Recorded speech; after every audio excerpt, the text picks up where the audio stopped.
Today, I'll show you how to create clear foiled stickers with your Cricut machine.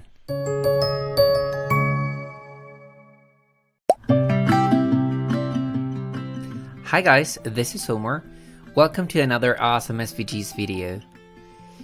Clear foiled stickers are a great thing to add to your planners, to your everyday objects, to crystal jars, you name it. You can put them everywhere. Now, achieving great looking foiled clear stickers depends greatly on the quality of the clear sticker paper, your design, your printing quality, and the technique you use for foiling. So in this video, I'll share with you my tips and tricks to have amazing results every time. But before we get started, don't forget to subscribe to my channel if you haven't already done so. And don't forget also to click on that bell button next to the subscribe button to be notified every time a new video is uploaded. Remember, more info and free files are always available at my blog, www.awesomesvgs.com, and for quick updates, follow me on Instagram, Pinterest, and Facebook. I'm awesomesvgs everywhere.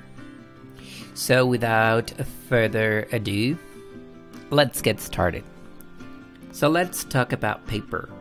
I have tried several sticker papers, but the one that works best is the one that Online Label sells. I buy the 8.5 by 11 clear gloss full sheet labels for laser printers. These have no backslit and also have a gorgeous glossy finish. To search for the full sheet label, use the size range filter and the sliders to select the 8.5 by 11 inches and check that exact box. Just make sure to get the non-backslit kind because those tend to rip while cutting.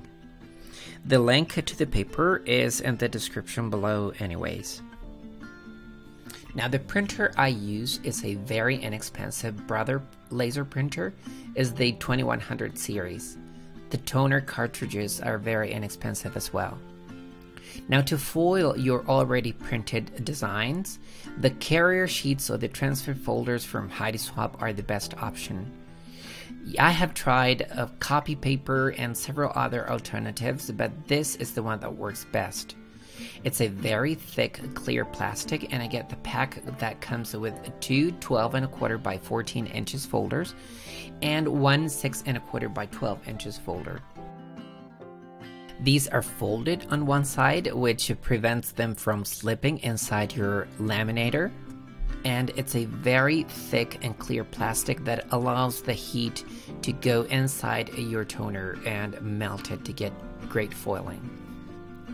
These folders are created for the Mink machine that has a 13-inch slot in front, but the laminator that I have is a very inexpensive one from Royal Sovereign, which is a 9-inch laminator.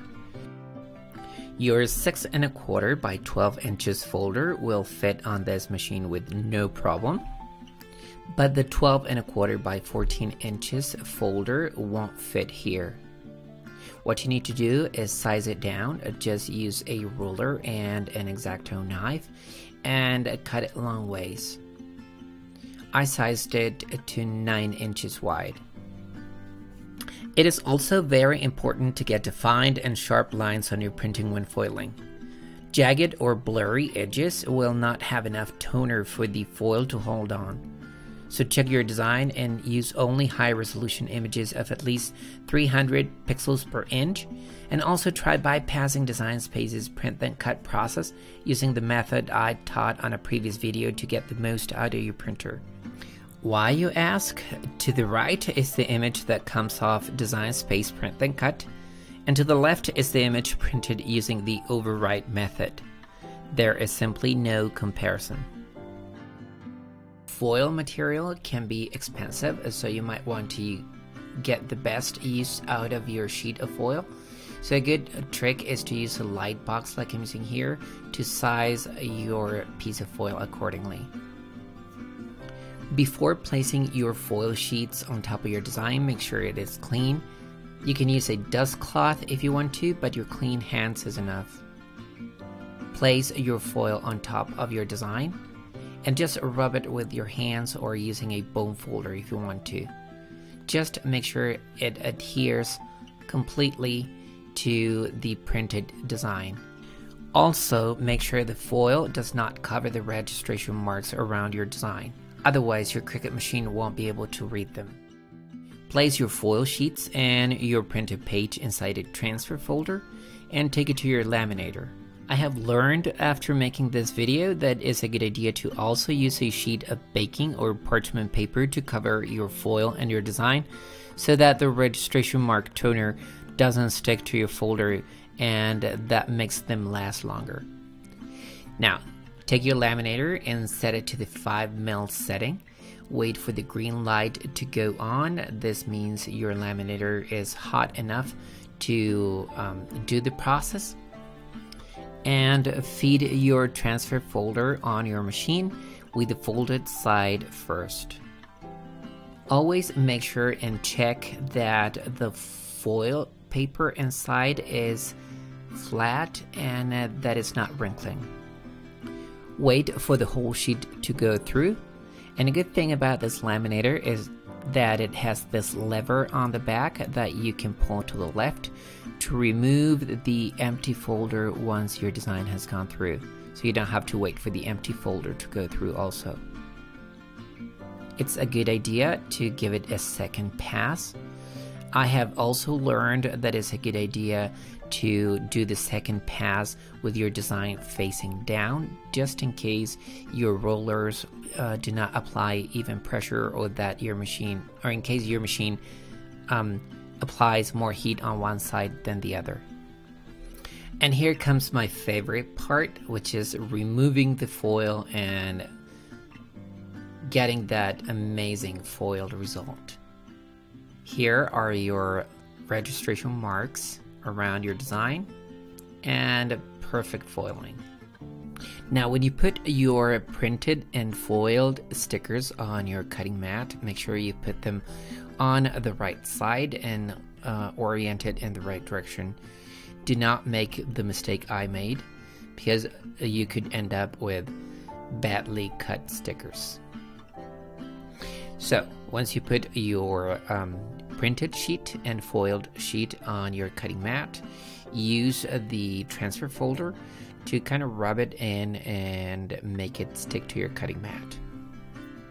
Just in case something moves, I like to also use some masking tape on the corners to secure my printed sheet on my cutting mat.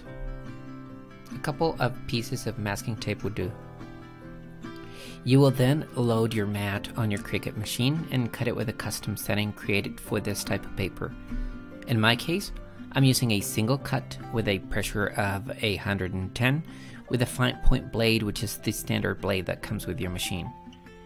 If you're not familiar on how to create a custom setting, or the one I use doesn't allow you to get a good result, please watch the previous video on how to create stickers with your Cricut machine that should appear linked on the top right corner of your screen. So that's it. This is the technique I use to create perfectly foiled clear stickers. It's a great technique that allows you to achieve the best result every time and to create beautiful stickers that can be used on almost any surface. Now remember that the blog post has a link where you can download one of the files that you saw me create here. So just go to www.awesomesvgs.com and check it out. Don't forget to subscribe to my channel, give this video a thumbs up if you like it, and I'll see you again with another video very soon. Thanks for watching. Bye bye.